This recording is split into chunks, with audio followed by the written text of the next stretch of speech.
आननि खे नेरनि जे अहम ग़िज़ा सम्झो वेंदो आहे।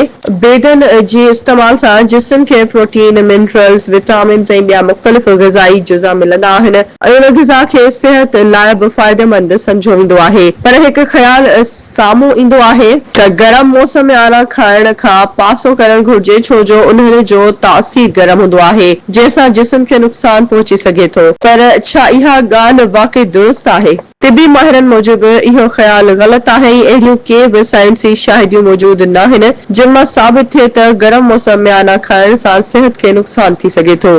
कुझु ग़िज़ाउनि जो तासीर थधो हूंदो आहे, कुझु ग़िज़ाउनि गरम तासीर वारियूं हूंदियूं आहिनि, पर उन जो मतिलबु इहो न आहे त मख़सूस ग़िज़ाउनि खे मख़सूस मौसम में ई खाधो वञे। उन हवाले सां सभ खां अहम उसूल इहो आहे त हर ग़िज़ा खे मुनासिब मिक़दार में खाइण ज़रूरी आहे ऐं घणो मिक़दार खाइण खां पासो करणु घुर्जे। गरम मौसम में आना खाइण जो कहिड़ो फ़ाइदो आहे? माहिरनि मूजिबि आननि मां जिस्म खे गर्मी सां मुक़ाबिलो करण में मदद मिलंदी आहे, छो जो उन्हनि में अहिड़ा ग़िज़ाई जुज़ मौजूद आहिनि जेके सिहत लाइ ज़रूरी हुजनि था। आननि जे इस्तेमाल सां जिस्म जे अंदरि फ्लूइड जो तवाज़ुन बरक़रार रहंदो आहे ऐं डिहाइड्रेशन जो ख़तरो घटि हूंदो आहे। अहिड़ीअ तरह नेरनि में आना खाइण सां जिस्मानी तवानाई वधंदी आहे ऐं थक ऐं कमज़ोरी खां बचण में मदद मिलंदी आहे। आननि में मौजूदु विटामिन ए अखियुनि जी सिहत लाइ फ़ाइदेमंद आहे, जॾहिं त उन में मौजूदु एंटी ऑक्सीडेंट्स सां नज़र खे बि फ़ाइदो थींदो आहे।